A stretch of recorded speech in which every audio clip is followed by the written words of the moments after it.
Dean, welcome to Dublin, first of all, and welcome to the University Philosophical Society.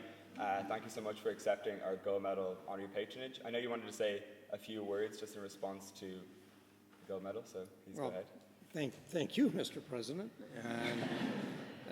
and thank all of you for extending this just remarkable honor to me. I have to tell you that a year ago I couldn't possibly have imagined that I would be sitting at Trinity College in Dublin, a year later, and addressing a room full of students who thought I had anything to say. It's enormously flattering, and I really have thoroughly enjoyed learning a little bit about the Philosophical Society and indeed TCD more broadly. I'm thrilled and really quite honored to be here and to accept the honorary patronage. Thank you. So now we're going to move into a question and answer session. So I'm going to get started. I'll ask a few questions, and then we'll open it up to the audience. So if you have any questions, maybe start to think about them now. And I'm just going to ask two or three. So my first question is just, do you think that the presumption of innocence can still exist in the age of social media? And if not, what is the way forward? Should we do away with the jury system for high-profile cases? There's no question that the presumption of innocence practically is imperiled. And it's true that both the traditional media, in my view, and the new media or social media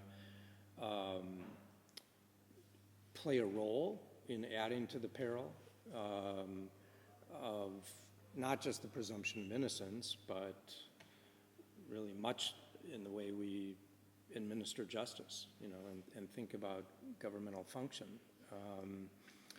But I also think that it's an easy excuse to blame all of the threats on social media or on the traditional media, for example, because I think really the fault lies more with judges and lawyers who themselves fail to treat the presumption of innocence and many of the other foundational principles of an adversarial system of justice as important, as vital to the administration of justice. It would be easy enough, even in a day of social media, for judges to explore with jurors their ability and willingness to apply a presumption of innocence. If judges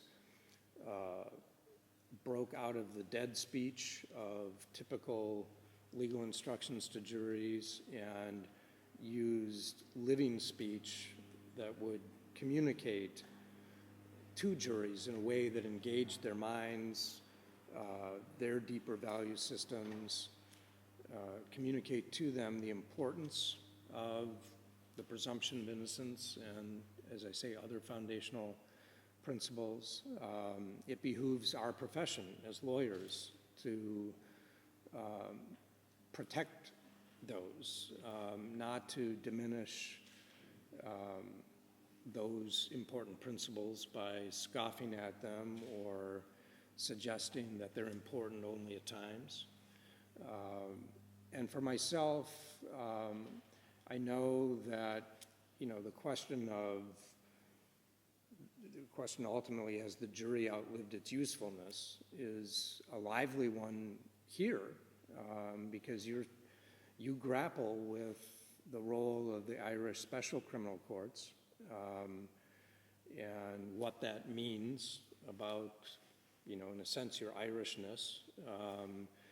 And lawyers here, I think, often will tell you that there are some real advantages even from the standpoint of the accused to the special criminal courts, to committing fact-finding to judges, and that overall, I think many believe the special criminal courts have operated well. I'm suspicious of all of that because anytime the government, any government, establishes as a rationale for removing any opportunity of the public to help administer justice, anytime a government advances as the rationale for that, that the ordinary processes simply are inadequate to a current threat, whether that's a national security threat,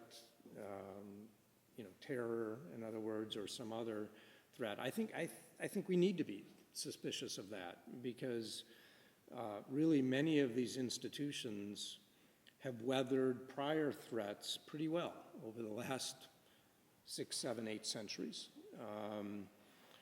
We aren't the first generation to face existential threats or threats that we perceive as existential.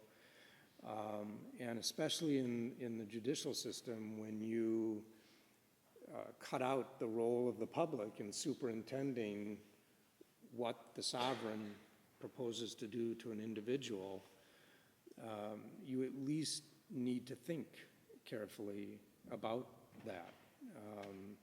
So a move, as we've seen in the United States, to establish military tribunals and to administer justice, not just behind closed doors, but on an island and in a military facility that no one can travel to without permission of the US military, that's dangerous, it seems to me.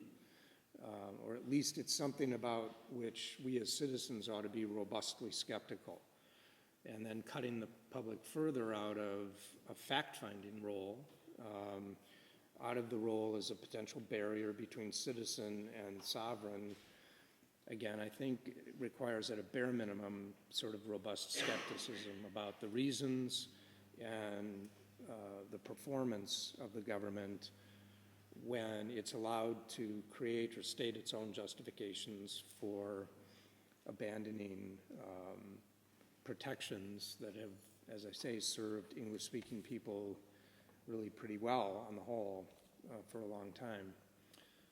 So I guess if I were going to wrap it up, I wouldn't lay the blame here at social media, which is a way of laying the blame on all of us. We are the participants in the communities that social media create. I'd lay the blame on all of us a bit more diffusely and say that those in the legal profession and those on the bench who've allowed the vitality to be sapped from ideas and fundamental principles like the presumption of justice bear the more immediate blame, and it ought not be shifted to technological advances or to the trends among predominantly younger people. And so the documentary Making a Murder highlights serious flaws within the US criminal justice system.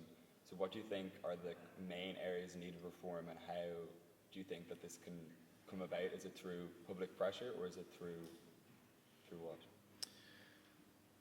Well, some of the main areas for reform aren't necessarily issues that are front and center in the documentary in which I happen to appear. So it's tempting, for example, to say, at least speaking of the United States, as your question does, when will we join the rest of developed democracies in abolishing the death penalty? How long will it be that we cling to capital punishment when, the company we keep are comparatively rogue states? Iran, Iraq, North Korea, People's Republic of China, Nigeria. But as important as I think the death penalty is in advancing the United States system of justice into the 20th century, and then the 21st. In a sense, that's sort of low-hanging fruit. And in a sense, too, the death penalty really only magnifies the worst of our injustices. It isn't in and of itself an injustice, but it magnifies the racial disparities that mark the United States criminal justice system. It magnifies the role of class or socioeconomic status in our justice system. It magnifies, of course, the consequences of a wrongful conviction. You know, if we happen to take a life, there's nothing we can do to restore or to remedy the mistake. So, you know, as strongly as I think about the death penalty, probably if we're addressing the improvement of the administration of justice rather than just reducing the harms of its malfunctioning, I think, you know, we would have to come back to your first question and look at how do we make the presumption of innocence real and meaningful and alive for people charged with a crime in a world where information comes at us from so many different avenues and can be shared so easily. And I've already talked about where I think the principal responsibility lies there. And I think in the United States, we have done a shameful job beyond that of funding the defense of indigent people. Between 80 and 90% of people charged with a crime in the United States are too poor even to take the first step in defending themselves of hiring any lawyer, let alone posting bail, paying the costs of experts or testing or defense investigation.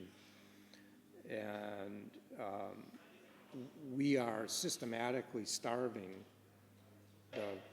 the funding of lawyers and the services required to defend cases. You know, if I were picked up by the Garda and brought in for questioning, I think no matter how wealthy or moneyed I was, I would be provided counsel in a police station at public expense in the first instance. That would certainly be true in the UK, and I think here.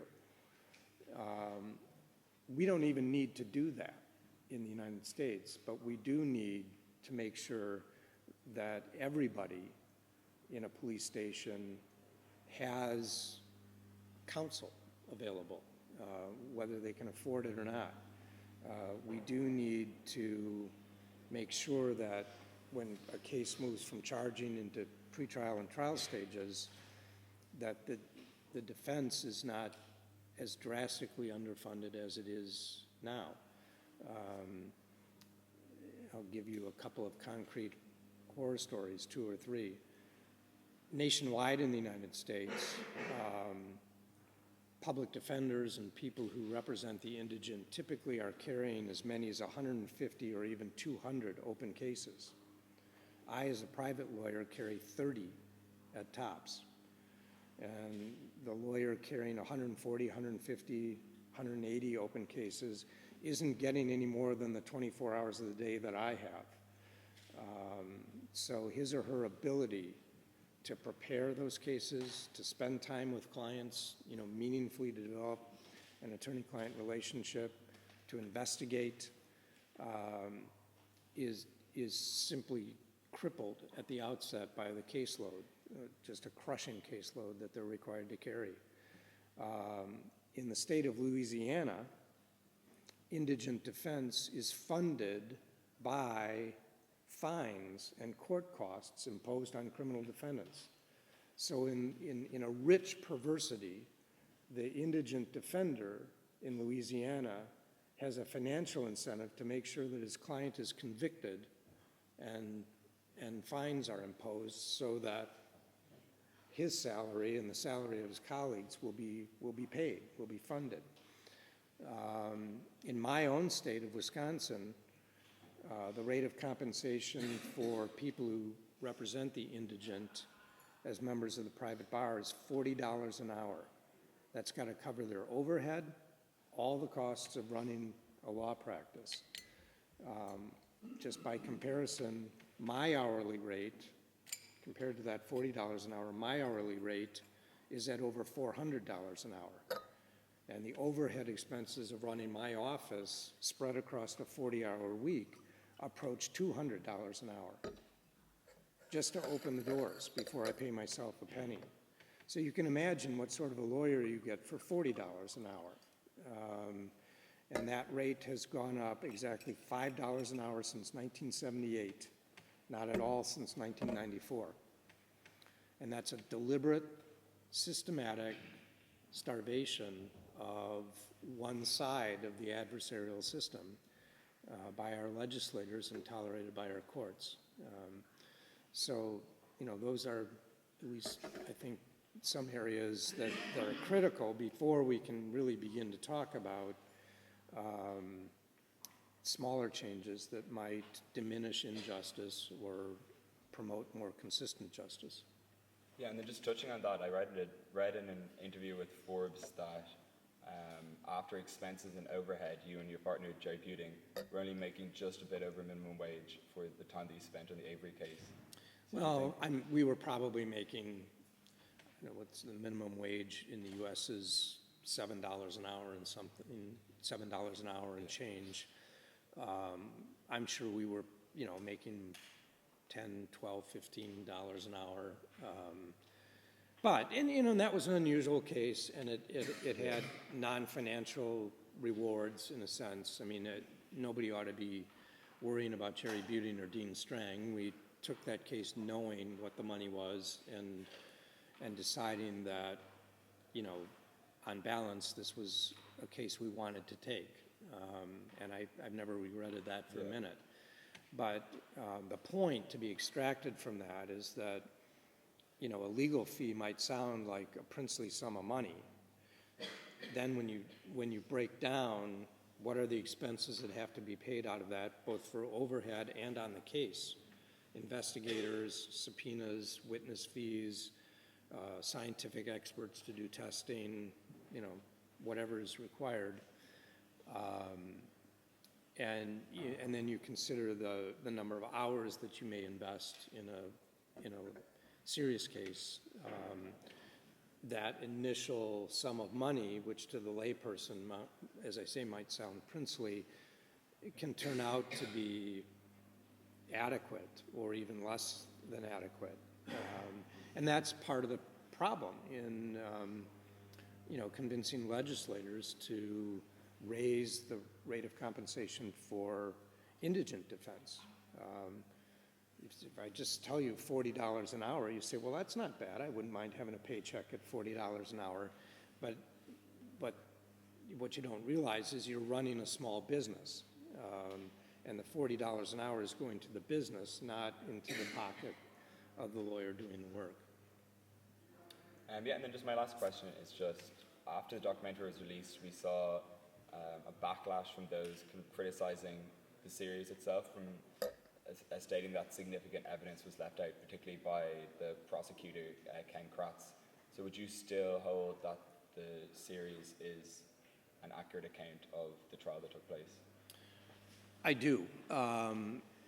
With the critical first understanding, okay, or the caveat, if you will, that this is a movie you're watching, not a trial. The trial itself took 5 full weeks of evidence and another week of argument, opening and closing arguments. And nobody could possibly make, a movie that covers 140 or 150 hours completely.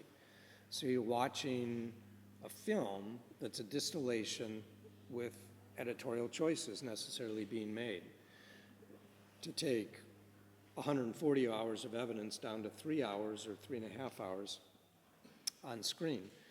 The reason I think the editorial decisions were fair, although certainly not the only editorial decisions that could have been made, is that from the perspective of someone who had a front row seat through that entire trial, I saw in the film all of the points that the prosecution was contending at the time, before and during the trial, were the most significant. I also saw in the film all of the points that the defense was contending at the time, before and during trial, were the most significant defense points.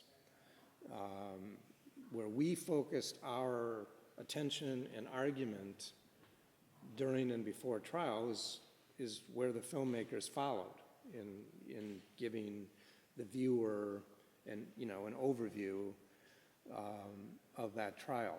So, it's easy, of course, to look at 3 hours or 3.5 hours of film and say, well, but all of this was left out because, there were 136 hours of remaining evidence. Well, of course. That's easy to do after the fact. I don't think that the editorial decisions distorted significantly the texture and the overall sort of sense that you would have had watching the trial. But again, you are watching a film, not a trial. So, in the end, my reaction to Ken Kratz or anybody else who complains that, this defense evidence was left out or that prosecution evidence was left out or, the filmmakers should have given more time to this or that, my response is, well, go make your own film. Perfect. So we're going to open up to questions from the audience. So if anyone has any questions, please raise your hand. Yeah. Can I ask you, Dean, what has been the biggest change in your life since the making of the Murder series? Because it must have changed both professionally and in a personal way, dramatically, your life, I would say. Yes. So, Yes, it has. has that been good? Sure, it's been great on the whole. I mean, it can't go on forever. I view this year, or most of this year, largely as what the Irish would call an interval. We would call an intermission, or a break. So professionally, I've cut my caseload down to about half. And honestly, I'm struggling to do the sort of job I want to do even on that half or that reduced caseload. Personally,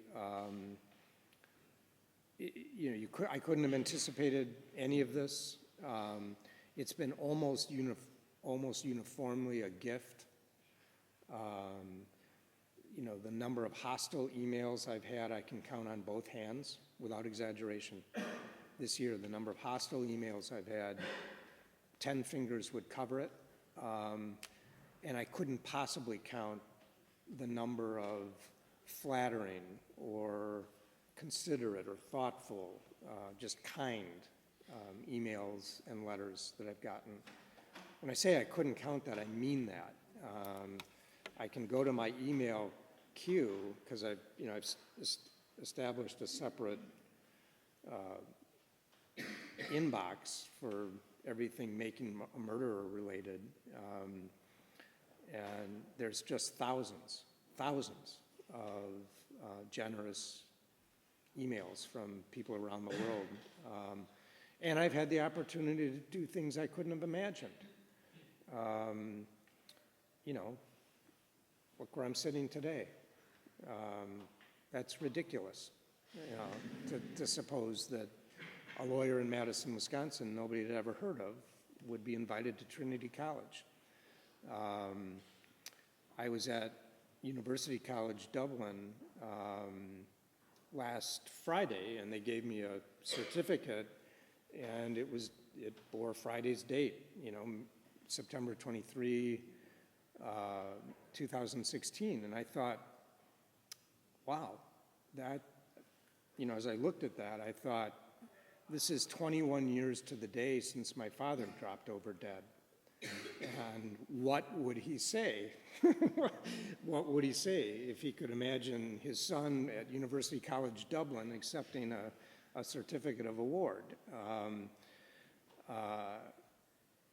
I'll leave out the profanity, but I mean, he probably would have found that improbable at best.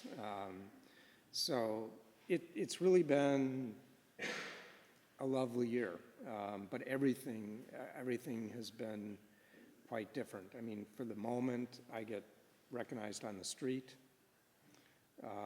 which is peculiar. For the moment, attractive women in their 20s want to come up and take a selfie with me, and I'm constantly sort of fighting back the urge to say, where the hell were you when I was 25? You know, where were you then? You know, it's been a really terrific opportunity. It'll come to an end, and I suspect that I won't regret a minute of it. Do you think this all happened by chance for you? Do you think it all happened by chance? I know it happened by chance. I think that like it could have happened. Stephen could have called any single other lawyer in Wisconsin, but it just happened to you and your partner. Do you think that was just by chance? Well, Steven Avery was given my name, Jerry Buting's name, and a third lawyer's name by the lawyers who were representing him in his civil claim against Manitowoc County. From his, have you seen people seen Making a Murderer? I mean, okay. So he was given our names by the civil lawyers who were representing him as, hey, you know, you want to hire a criminal defense counsel, here's 3 good names. And we don't, you know, as you probably know, we don't have the solicitor and barrister system. So you're just a lawyer in the United States, and good lawyers, when referring a client to another lawyer outside their practice area, will give not just one name, you know, will give a couple or 3 or 4 names so that the client, you know, can find someone who's the best match for him or her. So that's how Stephen got my name and Jerry's name. It was actually, they ended up connecting with me first, and it was I who suggested that we should bring Jerry in. So I thought that made sense, and it would be a good team. But, you know, I didn't know there was a movie being made. I had no way to know until I got into the case that there were filmmakers on site.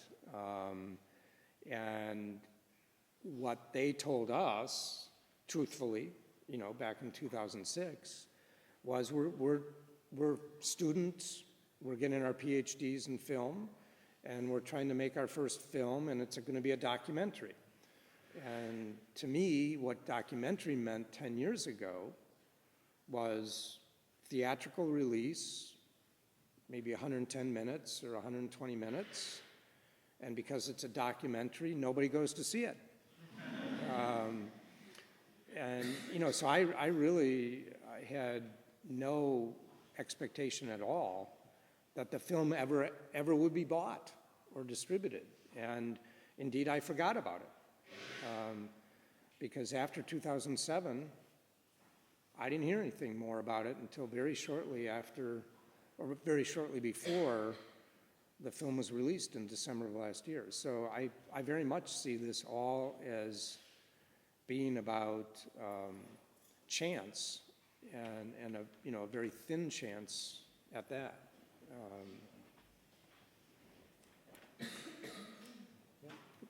Question to Steve?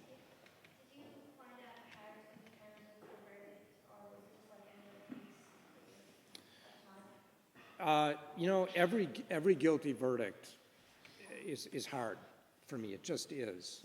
Part of the psychosis of being a trial lawyer, I think, is by the time you get to the end of a trial, no matter how long the odds, you think you're in it. You know, you think you potentially will win the case.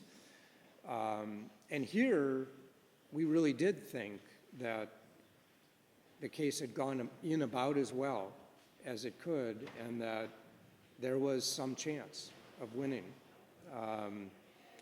So every verdict is hard.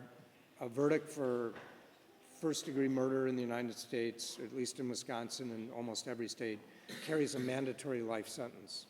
So those, of course, are particularly hard because there's a very good chance your client will never be released. And this was a relatively long trial. It ran 6 weeks, as I said, which saps you emotionally and physically. You know, it's almost like working for a living to be in trial that long. And, you know, so it took a good while to rebound from this. Yeah, any other questions? Andy? I'm not going forward with the case, do they know when you might get a retrial or the evidence? We talked about the new lawyer. Yeah, I don't know when or if there will be a retrial. It will be very difficult for Steven Avery's new lawyers to get a retrial. They'll have to come up with newly discovered evidence that's so convincing that even you know, a judge at this late date will say, yes, that shakes my confidence in the jury verdict, and a new jury might well return a different verdict. And that's a real tough challenge. And she may be up to it. The current lawyer may be up to it. She's certainly throwing everything she's got at it. So I haven't abandoned hope by any means that Mr. Avery may, you know, get a new trial, or that really significant new evidence may come to light, in part because there's scientific testing available now that wasn't available even 10 years ago. And that potentially could be, you know, quite meaningful. I'm just going to add, excuse me, I know it was quite a few years ago, but are you still in touch with the Avery family at all? Yes. Or do they ask for your advice or counsel on any new issues? They do from time to time. Ethically, I no longer can have direct contact with Steven because he is represented by a new lawyer, and lawyers can't talk to clients directly if they're represented by another lawyer. But I can talk and do talk to the family, and they, you know, they periodically want advice or help on this, that, or the other. And that's been true the whole time until Steven had new lawyers too. Jerry and I were in you know, direct contact with him. He would write to us.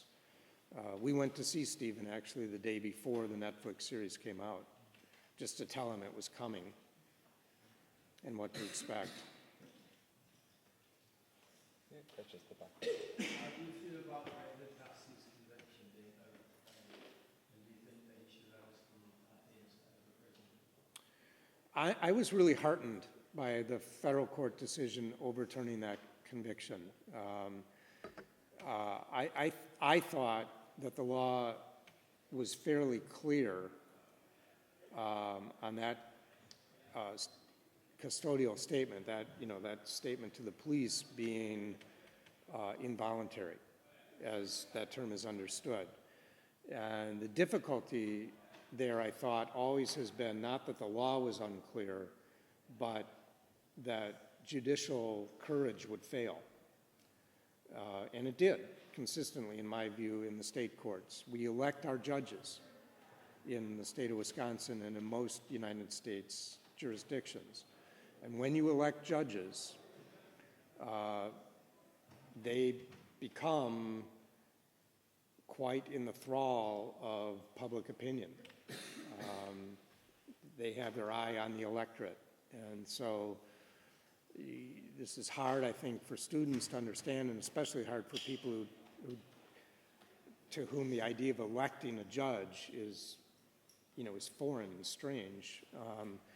But an elected judiciary simply cannot always be relied upon to make courageous calls when the decision will be unpopular with the electorate. We do not elect our federal judges in the United States. Federal judges are appointed and therefore more insulated from political pressure or from pressure that might be applied by law enforcement agencies. And this was a federal judge who said, you know, this confession simply was not voluntary. So you can agree or disagree with that decision. There's room for disagreement. You know, fair-minded people could differ on that decision, but on the bottom line of that decision. But the judicial work itself, 91-page opinion, thoroughly cited, careful analysis of the facts, close consideration of the judicial precedents that bore on the question, you know, a really thoughtful piece of judicial work. That you can't, fair-minded people couldn't disagree on that point. Again, the bottom line, sure, you could disagree, but I thought finally the U.S. judicial system showed well with that decision. We'll see if it stands up. The state of Wisconsin has appealed it to the U.S. Court of Appeals for that part of the country, so we won't know for a year, or potentially even more than a year, whether that decision will stand. Okay, another question is at the back over here. Defending someone who you believe to be 100% innocent, was it ever difficult to not take what the prosecution is saying personally? That's a really good, it's a very good question. And I want to extract one thing from it. I know people have got to go, but you know, criminal defense lawyers often get asked, well, how can you defend guilty people? How can you defend somebody you know who did it? And my cavalier answer to that, or my flippant answer to that, is defending the guilty is easy. Defending the innocent is what's really hard. And the underlying truth to that admittedly flippant response is the pressure you put on yourself when you think that your client truly is innocent is enormous, and should be enormous, because the conviction rate in the United States is over 90%. It approaches 96%. In rural areas in particular, the convictions by juries are up around 95%. And you're up against the state. You're up against an adversary who's always got superior resources. But your question is, do you take personally? And, you know, no matter how hard you try to retain a sense of professional judgment, objectivity, even detachment intellectually, no matter how hard you try to do that, if you're doing law right, if you're practicing law right, you do begin to take personally your client's cause. You have empathy. You allow your human empathy to motivate you, to help you understand your client's motivation, the motivation of witnesses, the motivation of a victim. It's empathy that allows us to understand what's really happening in the underlying dispute or, you know, conduct that led to a criminal charge. Empathy for everybody, not just for the client. It's recognizing this is what messy human affairs are. And so how do we begin to sort our way through the right and the wrong of who did what to whom? And that sort of empathy makes it very hard, I think, not to feel personally hurt when a jury rejects your argument, or when a prosecutor dehumanizes your client, or sort of needlessly causes pain or hurt to a client's family members. It's part of why, at least for myself, I try very hard not to strip away the human dignity of any witness or a victim.